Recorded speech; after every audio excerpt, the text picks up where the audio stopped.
Portugis, Jepang, Amerika, negara mana yang tidak cinta dan tidak mau menguasai Indonesia?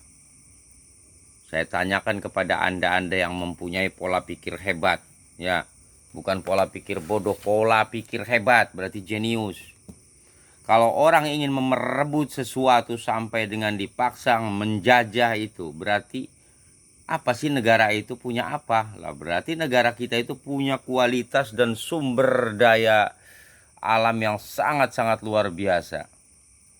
Ngapain mereka habis-habisan kan?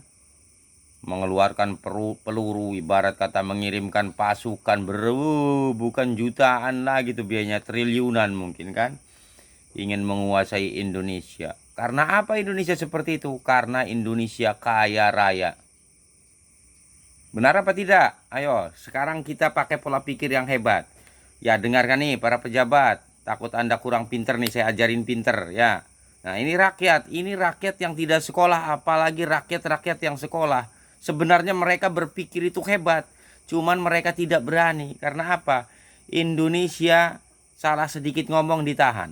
Nah, sekarang saya orang bodoh, cuman lulusan SMP. Ijazah saya SMP. Tapi saya ingin bertanya kepada bapak-bapak yang mempunyai logika dan pola pikir yang sangat cerdik dan cendekiawan ya. Kenapa Portugis menjajah Indonesia sampai 350 tahun?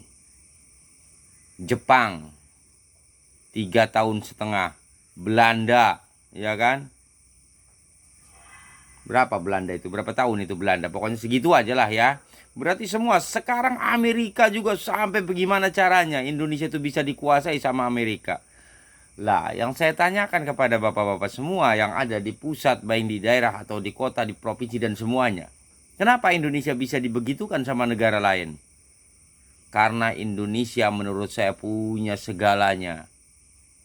Bahkan di Kepulauan Sulawesi dan segala banyak tambang emas yang belum kegali. Di Pulau Jawa banyak tambang emas yang belum kegali. Banyak sebenarnya harta karun negeri tercinta kita Indonesia.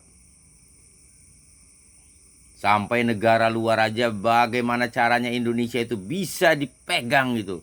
Termasuk negeri Cinanya pun ingin menguasai Indonesia. Ada apa? Karena Indonesia negara kaya raya. Satu seperti itu. Kedua, Indonesia juga punya para pahlawan dan nilai sejarah yang sangat historis dan mantap. Ya kan? Indonesia mempunyai para pejuang-pejuang mulai dari zaman Majapahit sampai zaman Bapak Presiden Soekarno sampai Bapak Soeharto, Bapak Sudirman, Bung Hatta, semuanya. Mereka adalah orang-orang yang gagah berani. Belum zaman pangeran-pangeran Diponegoro, Sentot Alibasa, semuanya.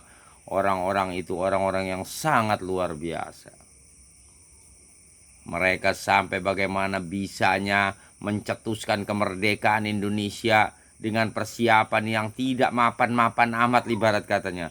Tapi dengan kehebatan dan politiknya Bapak Karno, politiknya Bapak Hatta, kita bisa merdeka dari tangan penjajahan Jepang, Belanda dan semuanya. Walaupun setelah itu ada agresi militer Belanda ke-1, ke-2, tapi sudah tidak bisa lagi karena Indonesia sudah menjadi negara kesatuan, yaitu Republik Indonesia yang berajaskan Pancasila.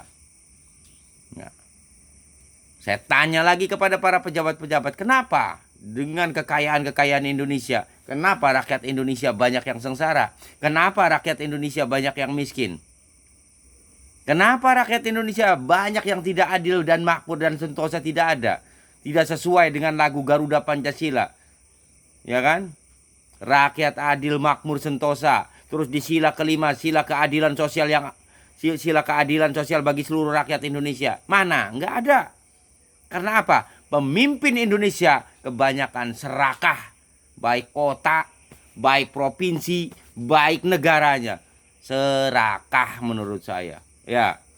Kalau ditanya pasti marah. Saya tidak mengkulturkan satu orang, dua orangnya tidak. Ya. Tapi dengan kenyataan.